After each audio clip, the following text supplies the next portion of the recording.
warahmatullahi wabarakatuh. Berikut ini adalah sebuah karya yang berjudul Mecca Map 600 Masehi yang mengkondisikan peta Makkah 3 dimensi yang secara geografis terperinci pada era Rasulullah Shallallahu Alaihi Wasallam. Dibuat oleh seorang penulis yang juga menjabat sebagai letnan kolonel berasal dari Kuwait. Ialah Abdul Aziz Imad Al-Atiq, penulis muslim yang meneliti sejarah dan berbagai ilmu dari perspektif Islam. Sumber-sumber utama peta ini beliau mengambil dari banyak referensi. Salah satunya dari para cendekiawan Islam awal yang tinggal di Mekah yang menulis terperinci tentang lokasi mereka, termasuk buku-buku sejarah Mekah, penggabungan peta modern dan beberapa peta lama dari Museum Darul Nadwa, dan tentunya juga turun langsung ke lokasi-lokasi target. Karena prosesnya yang begitu rumit, tak heran jika beliau perlu waktu selama hampir 10 tahun untuk menyelesaikannya. Untuk melihat karya-karya beliau, silahkan berkunjung ke binimat.com.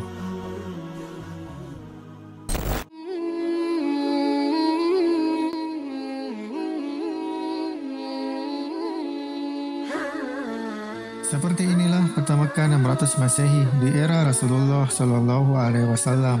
Peta Makkah 3 dimensi ini akan menunjukkan lokasi dan luas wilayah dari tiap-tiap kabilah di Makkah, lokasi pasar dan kawasan maksiat pada masa jahiliyah, serta beberapa gunung bukit yang bersejarah, dan tentunya juga tata letak rumah-rumah dari kaum muslimin maupun kaum musyrikin yang menyiksa dan menentang dakwah Nabi Shallallahu Alaihi Wasallam. Untuk lebih memahami, kita akan bertumpu dari sudut pandang ini. Yang sebelah kanan layar adalah utara dari kota Mekkah, yang kiri adalah selatan.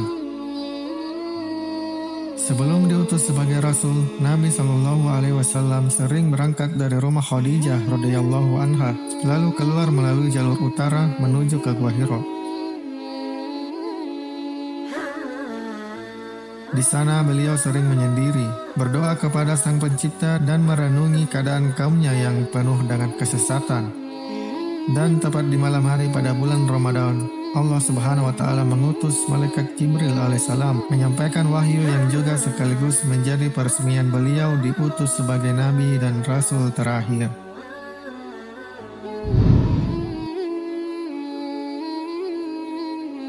Terlihat juga di sebelah timur kota Mekah, lokasi Gunung Arafah.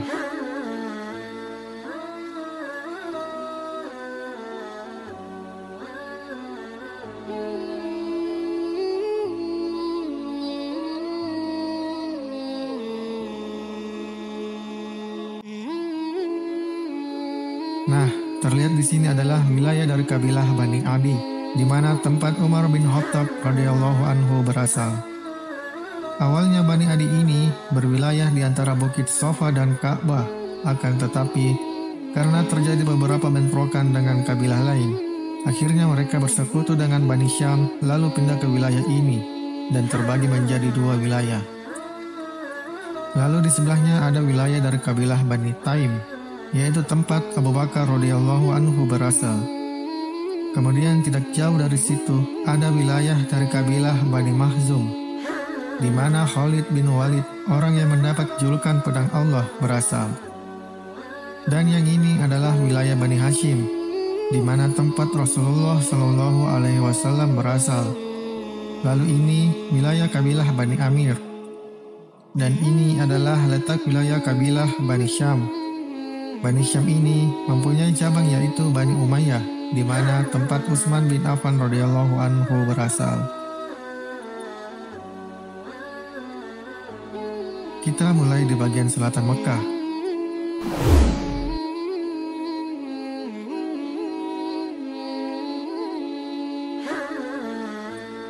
Ini adalah rumah Abu Bakar As-Siddiq radhiyallahu anhu, sahabat terdekat Nabi Shallallahu Alaihi Wasallam, bahkan sebelum Islam. Di sebelah baratnya, di dasar gunung adalah rumah Al-Khattab. Di rumah inilah Umar bin Khattab radhiyallahu anhu dilahirkan dan dibesarkan. Lalu kita ke Ka'bah.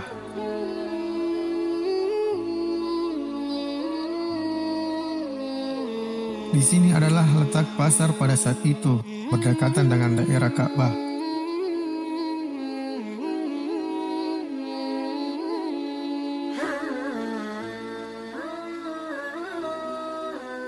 Penutup Ka'bah yang disebut kiswa pada saat itu adalah berbagai kain berkualitas tinggi dengan corak warna yang berbeda-beda dan menutupi dinding Ka'bah.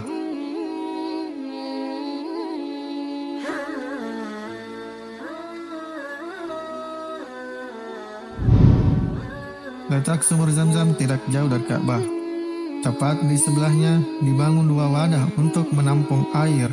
Yang terdekat dengan Ka'bah digunakan untuk kebutuhan minum, dan yang terjauh dari Ka'bah di sebelah sumur digunakan untuk kebutuhan mencuci.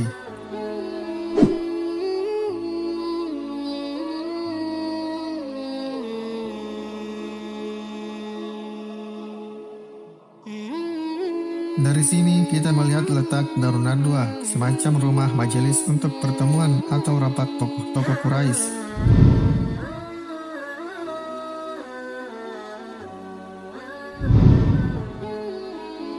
Lalu ini adalah rumah Ummu Hani radhiyallahu anha yang merupakan sepupu Nabi Shallallahu Alaihi Wasallam dan juga kakak Ali bin Abi Thalib radhiyallahu anhu. Di rumah ini pula Nabi Muhammad Shallallahu Alaihi Wasallam melakukan perjalanan Isra Mi'raj. Lalu ini rumah Abdullah bin Jad'an, seorang yang sangat dermawan dan juga paman dari Abu Bakar radhiyallahu anhu. Namun ia wafat sebelum Rasulullah Shallallahu Alaihi Wasallam diutus. Kemudian ini rumah Uqbah bin Abi Mu'aid, salah satu yang keras memusuhi Nabi Shallallahu Alaihi Wasallam. Menyeberang ke sebelahnya ini rumah Abi Al-A'as dan istrinya Zainab radhiyallahu anha, putri Nabi Muhammad Shallallahu Alaihi Wasallam. Lalu di seberangnya ini adalah rumah dari penentang papan atas dakwah Nabi Shallallahu Alaihi Wasallam, yaitu Abu Jahal.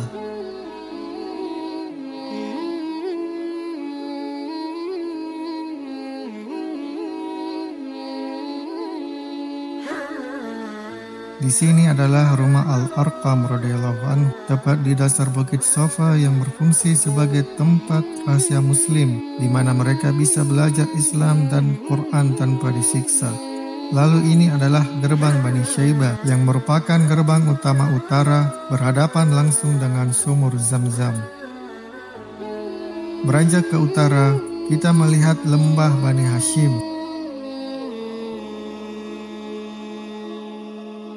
Ini adalah rumah Al-Abbas radhiyallahu anhu yang terletak di jalan antara Bukit Safa dan Marwah. Beliau adalah sahabat sekaligus paman termuda Nabi Shallallahu Alaihi Wasallam. Beda usianya hanya beberapa tahun lebih tua dari Nabi.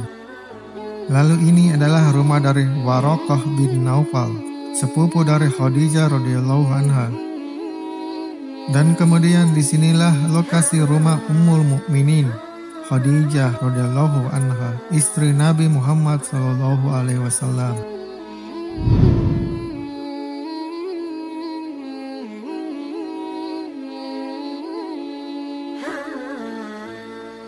Di lokasi ini adalah letak rumah Abu Sufyan radhiyallahu anhu, yang awalnya ia juga salah satu orang yang keras memerangi Islam, namun pada akhirnya memeluk Islam. Lalu di sebelahnya adalah rumah Mi'tib bin Abu Lahab. Ia tidak seperti ayahnya Abu Lahab yang jahat. Ia akhirnya memeluk Islam. Di sebelahnya ada rumah Utbah bin Rabi'ah, seorang yang dulunya sempat takjub dengan dakwah Rasulullah. Namun karena kedudukan dan kemuliaan yang diberikan kaumnya, menghalangi dia masuk Islam dan gugur di perang Badar.